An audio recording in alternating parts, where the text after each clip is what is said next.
Face à la guerre de compétences, mauvaise interprétation des tests, communication interposée, suivi du bras de fer, malgré la sensibilisation du 6 janvier 2025 au 7 février 2025 relatif aux activités connexes du transport selon la loi numéro 0035 par 2018 du 8 février 2019 portant orientation du transport terrestre au Gabon.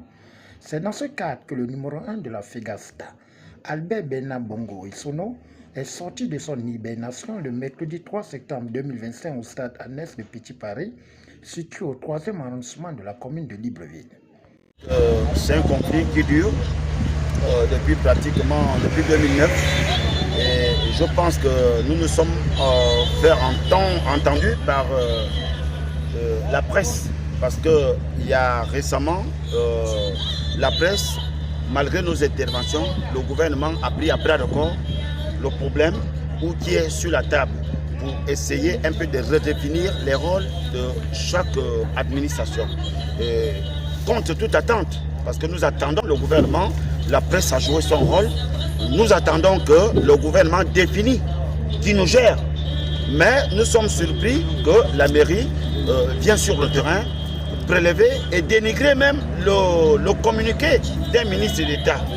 Et nous disons que cette façon, pas que nous ne sommes pas d'accord, mais nous interpellons le président de la République pour dire qu'il a toujours demandé que les jeunes Gabonais, n'est-ce pas, font l'entrepreneuriat. Et cet entrepreneuriat, parce que tout le monde ne peut pas rentrer à la fonction publique, mais aujourd'hui, le secteur des transports, c'est un réservoir d'emploi. Et nous, ici, vous voyez bien, c'est l'économie de notre pays.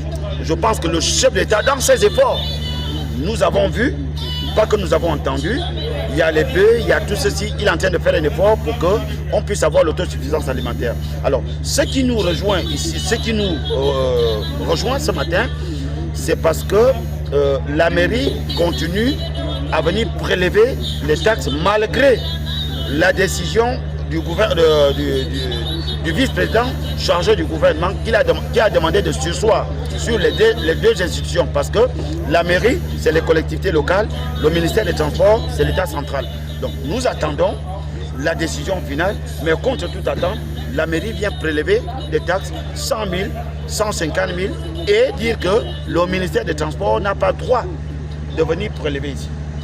C'est ce qui nous amène ici ce matin pour dire que nous voulons nous faire entendre, pour dire que la mairie a le droit en tant que gestionnaire du domaine communal, conformément à l'article 48 de la loi organique.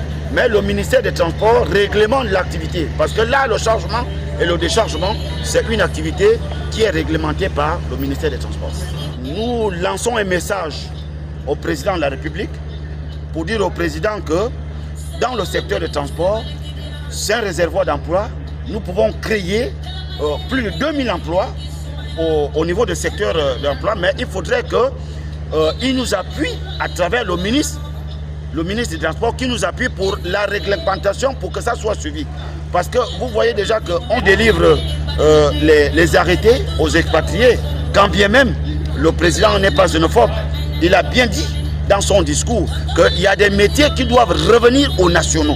Donc ce qui fait que ici, ce n'est un débat, ce n'est un secret pour personne. Ce métier doit revenir aux nationaux et les nationaux sont assujettis de payer et la mairie et de payer leurs redevances au niveau de l'État. Que l'État gagne et aussi ils vont payer leurs charges. Notons que la Fédération gabonaise des syndicats des transports est assimilée a pour Ariane la dénonciation, la défense des droits des opérateurs du secteur transport en assurant la formalisation du secteur catalyseur de l'économie. Au finish, à l'aube de la décentralisation prônée par la Ve République, qui du ministère ou de la municipalité aura réellement la compétence des activités connexes.